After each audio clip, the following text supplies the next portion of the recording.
Well, Razorback fans, happy Thanksgiving to you all. What in the world is going on now? Let's talk about on today's Locked On Razorbacks podcast.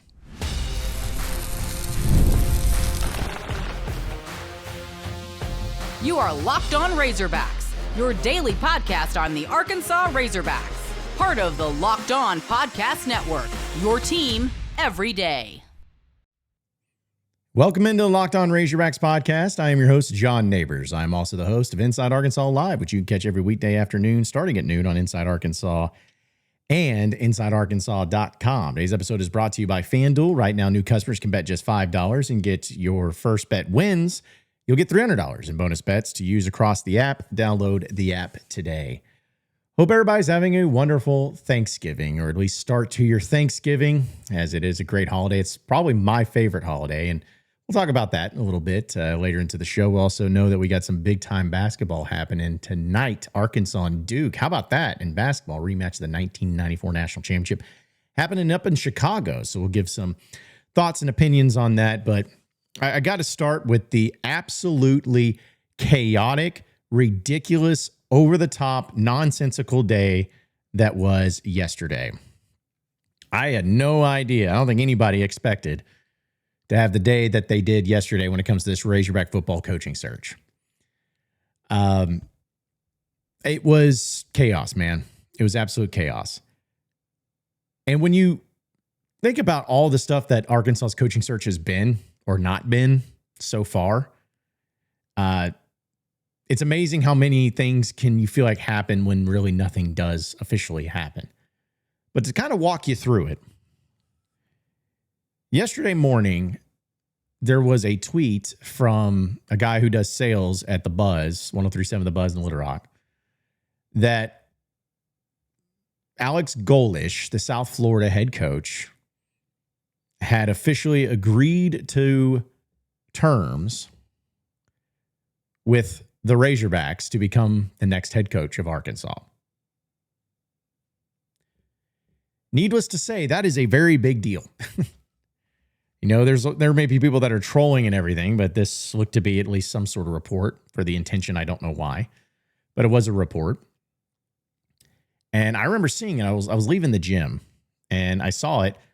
I was like, oh, wow. Okay, well, I mean, I guess it'll be kind of like every other coaching search. Once there's a report out there, then it'll start really picking up steam. The national guys will pick up on it, and then here we go. Let's go. Well, then 10:30 went by, 11. Start our show at noon.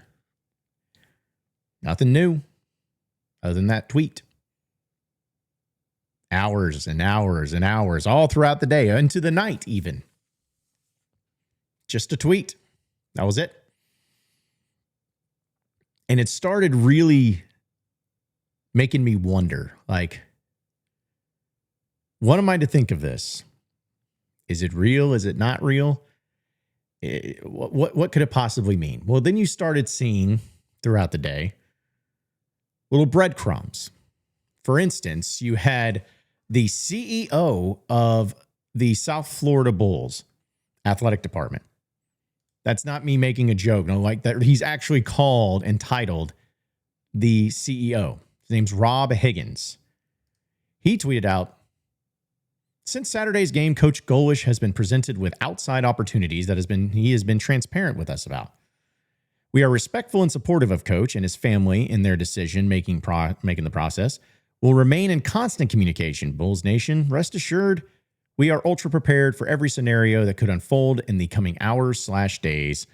Our commitment and investment has never been higher, and we're laser focused on being great stewards of our resources. Most importantly, the future of USF football has never been more bright. Go Bulls. That's what he said. So immediately, it's like, okay, well, the deal with Golesh is, besides this tweet, you have this tweet being made by the CEO of South Florida. It doesn't say anything as far as him becoming the next head coach at Arkansas or that he's accepted a new job or anything like that. It's just, there have been opportunities. He's talked with us about them, but rest assured, we're going to make sure that we fight, we focus on the right things and all that. Okay. Then some more things started to kind of leak out when it came to like Ross Dellinger was talking about how South Florida may be entering into a new coaching search, but as that plays out, the school is in line to become the first non-Power 5 program to fully fund the $20.5 million plus an athlete revenue share. So that's significant there too. But the biggest thing that started happening was people like Brett McMurphy, some of the national guys, Brandon Marcello, all were saying nothing has been accepted. There has been an offer made to Alex Golesh for the Arkansas job, but there has been nothing that's been accepted. And from my understanding is that there will be nothing officially accepted or not accepted until after the games this weekend, which makes sense. Now, there are also some out there that believe that there is a waiting game that Alex Golesh is playing on the Ole Miss situation, because it's my understanding too, Lane Kiffin's going to LSU. I feel like that's going to be the case. And if he does, that Ole Miss job opens up. And there's some, not all, but some that believe that there would be a lot more interest in Golesh going to Ole Miss than he would be Arkansas, and he would make that move. Oh. Now, it's not to say that'll happen. It's not to say that it's like for sure going to play out that way. But I think we'd be naive not to consider it, considering how much chaos has been transpiring throughout this entire coaching search. And then you had a couple of other things, just like reaffirmation of other reports. There were some local people there at USF that were saying that, nothing. In fact, I think it was Kevin O'Donnell. He says, covers South Florida. He says, I have confirmed that South Florida coach has not agreed to take the Arkansas job. He just addressed the USF team and said he's been approached by some schools, but he will make a decision this weekend after discussing with his family. So either way, this is the most Arkansas thing ever, where I'm going to be clear. If it ends up being Alex Golesh, and this is all true, this is all 100% true, going to happen, no questions asked, I'm ecstatic. I think it's a great hire. I've said that if it, like, of all the names that got thrown around, obviously James Franklin I was excited about. I like the John Summerall angle, but I really liked Alex Golesh. I mean, I like the fact that he has an offensive mind. I feel like that's best what works at Arkansas. He's been a great offensive mind everywhere he's been, and seeing the reaction from Tennessee fans because he used to be the offensive coordinator there, they were all like, oh no, like that's huge. That's a big time hire for Arkansas. And man, I wish we still had him. And, again, it doesn't exactly equate to success, but that's the type of quality thing you want to see. The last thing you want to see is a bunch of people being like, good, get out of here. Good riddance. We don't want to see you. So 100%, I am fully behind and supportive of Alex Golesh being the next head coach of Arkansas, assuming that, of course, he has the funding, which we won't know anything about that until we get there. So we'll cross that bridge when we get there. But this is a problem. And this is kind of like the most frustrating thing about it all, because nobody is reporting that there was an agreement besides one person. And again, I'm not a big J journalist. I'm sure that there's protocols and everything, and I'm not saying the report was wrong or anything like that. But there certainly seems to be a particular code that, you don't need to break. And I felt like this was something that could have been avoided, because nobody really wins in this situation. It makes everybody look bad. It makes Arkansas look bad for letting it get out, or, not being tight-lipped on it as much as they should be. It makes the report look bad, because it's like, what was the intention here? Especially since you're not on a platform, you don't have you're not like a reporter or anything. It's like, what's the point of this? And kind of outing this whole thing and blowing the whole thing up. You make it all look bad for Alex Golesh, because he's still got a game to play and to coach in.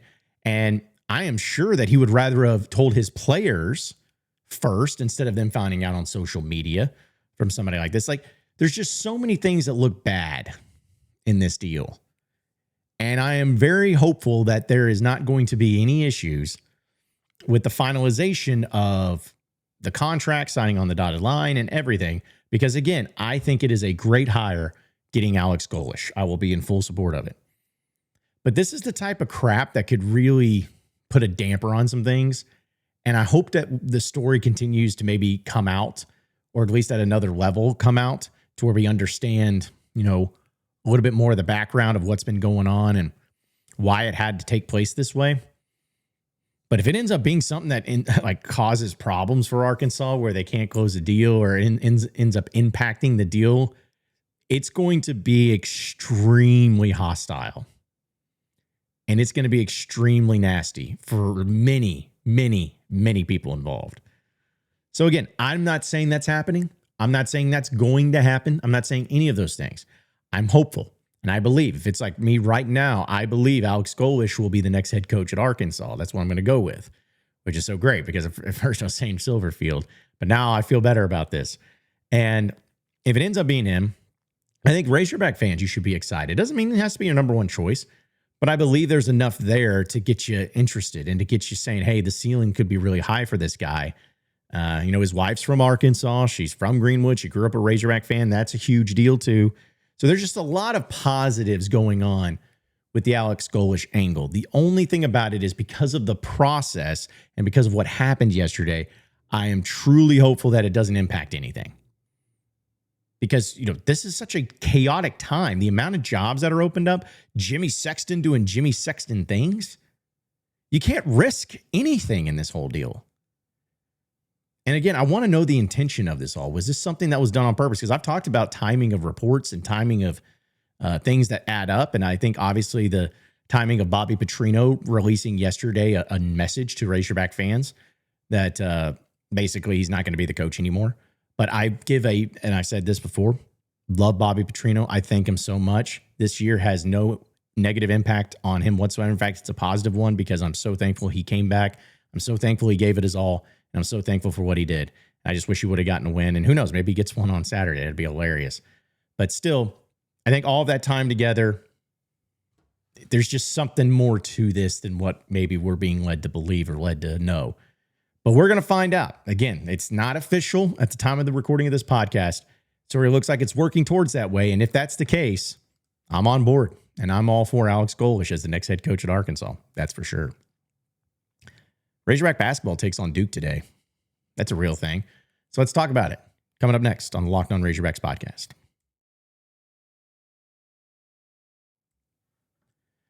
All right, Razorback fans, I'm here to tell you about our friends over at FanDuel. We know the NBA's back, college basketball's back, all of it's back. And there's no better place to get in on the action than FanDuel, the official sports betting partner of the NBA. Even if you miss the start of a game or want to ride the hot hand, FanDuel gives you those live bets on everything from who will score next to fourth quarter comebacks. Plus, you can even combine your live bets into a same-game parlay for a shot at an even bigger payout. It keeps every game exciting, especially when your team's making that late push. Right now, FanDuel is giving new customers $300 in bonus bets when your first $5 bet wins. So head to FanDuel.com to sign up and play your game with FanDuel, the official sports betting partner of the NBA.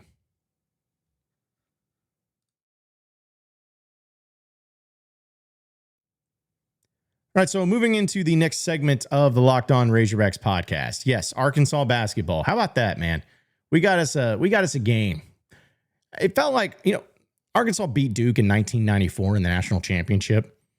And then they didn't play each other again until 2021 or 2022 when Arkansas lost to them in the Elite Eight. And now, since that time, including that time, Arkansas's played Duke going to be 3 times in a matter of 4 years, which is great. I mean, it kind of shows the elevation of the program. And this was a game that everybody had circled on their calendars for this one. Arkansas and Duke tonight on CBS, 7 p.m. will be tip. So you'll get to watch all the NFL games. You'll be able to hang out and get all stuffed with your turkey and Thanksgiving, and then get a little action for the Razorbacks taking on Duke in Chicago as part of the CBS Sports Thanksgiving Classic, as they like to say. It's at the United Center, where Michael Jordan played.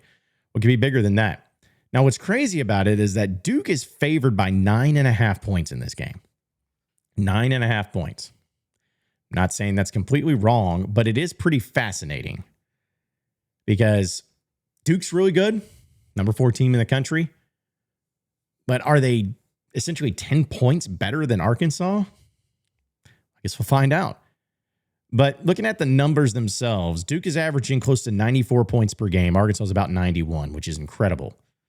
The difference is, though, of course, is Arkansas is giving up 70 points a game. Duke is giving up a measly 57. So you're talking about for Duke nearly a 40-point difference in averages of points given up and points allowed. Now, Duke has played a few decent teams. They played Kansas and beat Kansas. That was a big win for them. That's their biggest win by far. And then the other team they beat was Texas by 15. But other than that, they played Western Carolina, Army, Indiana State, Niagara, and Howard. So this is definitely going to be a big test for them. And it's crazy because they play Arkansas, then they play Florida, then they play Michigan State. So this is going to be a rough stretch for them coming up. But we know Arkansas, it's not like they have any marquee wins on their schedule right now, like as far as what they're looking at, because they have played 6 games, and Michigan State was their biggest one. They lost by 3. But there were some close calls, like only beating Winthrop by 1, beating Samford by 4. Too many close calls. So this is a big time box office event type game. Arkansas going into it, just being honest, is not a team that everyone's looking at as like, oh yeah, they're a great team. They're going to win this game. They have a chance to win this game. Because you haven't looked it. You haven't looked it. We all know that. And Duke has. They have taken care of business. So to say and to go into this game saying, hey, if Arkansas doesn't win, I'm pissed, I don't think it's the right mentality. Obviously, I want Arkansas to win, and I'll be disappointed if they don't. But if you're a Razorback fan and you're trying to find some sort of reason to believe or reason that you think, hey, this game is going to be different than some of the previous games we've seen when Arkansas hasn't played well, here's where my laurels rest in this one. You can call it a dumb reason. That's fine, but it's what I got. Calipari is always about the box office, folks. He is a box office guy. What I mean by that is when it's big game, big matchups, and big venues on big events and big stages on big days, Cal does pretty well. And if you need any indication of that, think to last year. There was no doubt that the 3 biggest games Arkansas had on the biggest stage, I know the NCAA tournament's big, but I'm talking about where it's the other team, where it's the surrounding storylines. Those 3 games, Arkansas won all 3. The first one being Michigan and Madison Square Garden. That was a big deal, big game. 2 great opponents playing in the Garden. Arkansas had a game where they were up big, then they lost the lead, but then they came back and won.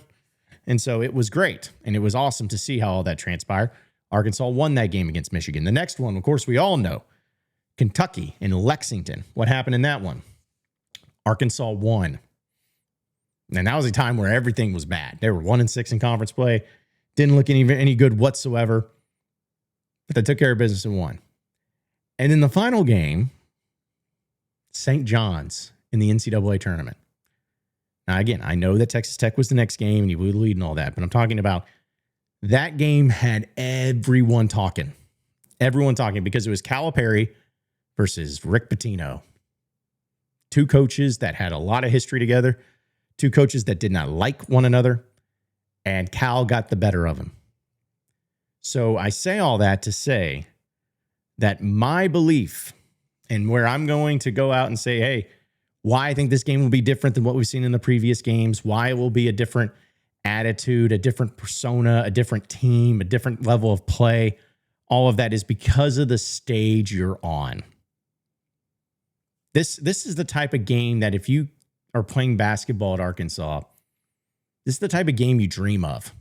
This is the type of game you want to have so badly and so much of. You want this. If you're Malik Thomas and Darius Acuff, this is why you came to play for Cal in Arkansas for a game like this.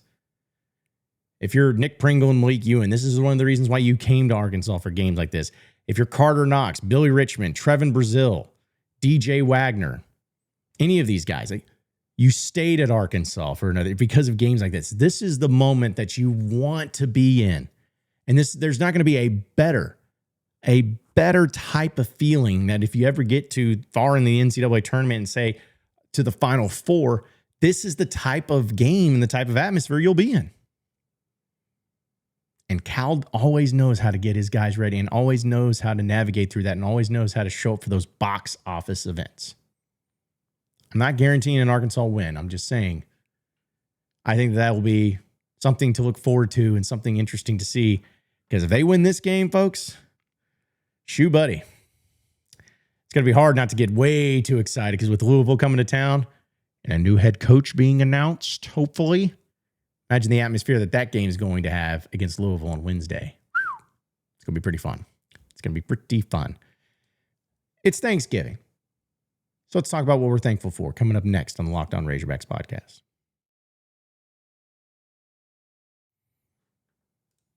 All right, Razorback fans, the holidays feel a little easier when you already know the perfect gift.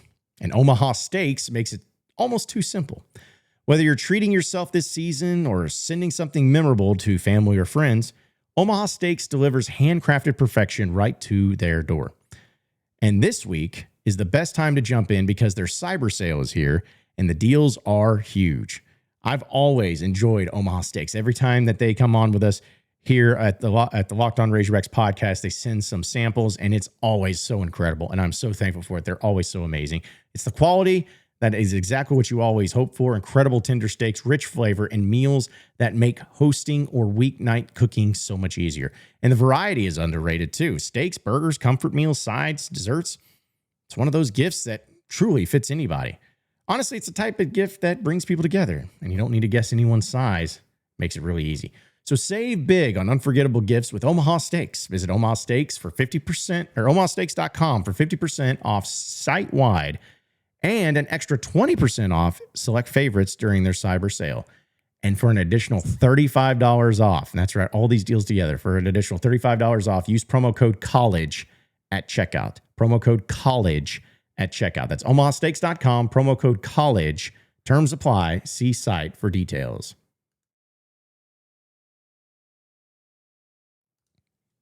Okay, so final segment here on the Locked On Razorbacks podcast. I know that there's so much chaos going on with the Razorback football coaching search, and I mean, I'm so over it. I so want it to end, but it's not up to me. It's not up to any of us. We don't have control on the timing or anything like that. But one thing that I really wanted to do, because yesterday was tough, man. Yesterday was a very draining day, mentally, emotionally, spiritually. I was just like, jeez, man. Trying to keep up with everything, getting text messages from so many people about certain things. And you're sitting here like, what do I believe? What do I know? What do I take this as? I mean, I'm not saying to feel sorry for me, just saying it's one of those days that is really taxing. It almost like made me forget Thanksgiving is today. But I think it's important always, and this is something that I try to do and challenge myself to do, is that when the ways of life get in the way and the things that happen to all of us, when it comes to our work, our family life, our business, anything, is just to remember the important things and to be extremely thankful for everything that we have in our life. We all are very blessed in very variety of ways. And I'm truly one of the most blessed individuals I know, because I get to do this. I get to do this to talk about my favorite team and make a living in it every day. Like how lucky am I? And I'm so thankful for all of you that listen to my nonsense every day. I've always said this, and not to get too, ooey gooey show of emotion here, but, people always talk about, the things you enjoy the most, or ask me about the things I enjoy most about talking about the Razorbacks or podcasting and everything. And I mean, yeah, I enjoy being able to talk about it. I enjoy being creative. I enjoy, having a platform to be able to give my own opinions on things and be uncensored and everything. Like I'm always enjoying those things. But the thing that means the most to me is, one, when people like you will come up and say that you love the podcast, which means the world to me.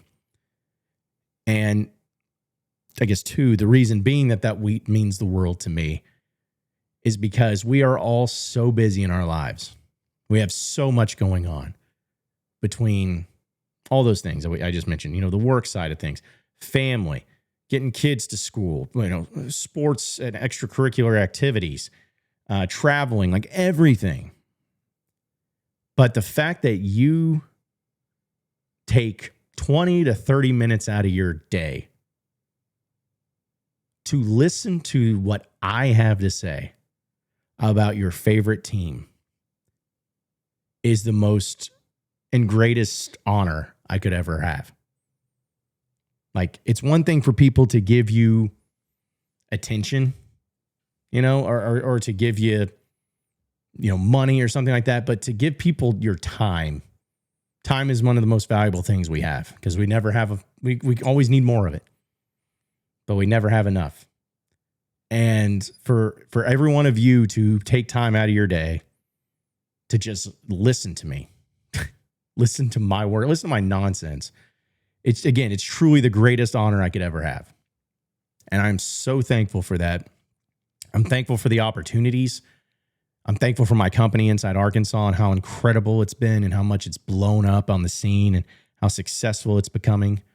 I'm thankful for Curtis and Andrew for believing in me and my vision and working for me and doing a great job with it. I'm thankful for Dudley for doing our recruiting. I'm thankful for everybody. I'm thankful for the interns. I'm thankful for just so much, where I know I get in my head of so much involvement, kind of shut out everything that's going around. But at the end of the day, and this is what Thanksgiving is always about to me, because it's my favorite holiday. It's my grandparents. I always think of my Frammy and my grandfather, because that was their holiday, rest in peace, both of them. But I grew up appreciating this holiday so much, and how much I miss them.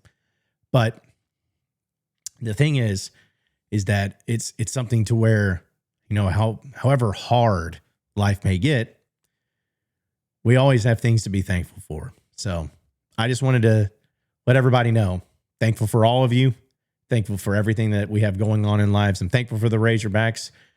And I am very, very thankful that this coaching search is coming to an end, man. I am thankful for that. But enjoy your Thanksgiving, everybody. Thank you so much for supporting and being a part of the Locked On Razorbacks podcast. Be sure to like and subscribe to the podcast on iTunes or on Google Play. You can also get after me on Twitter, John Nabors Show, for any questions, comments, concerns you may have. We'll keep it going from there. Same podcast time, same podcast channel tomorrow afternoon. Have a great Thanksgiving, everybody. We'll see you then.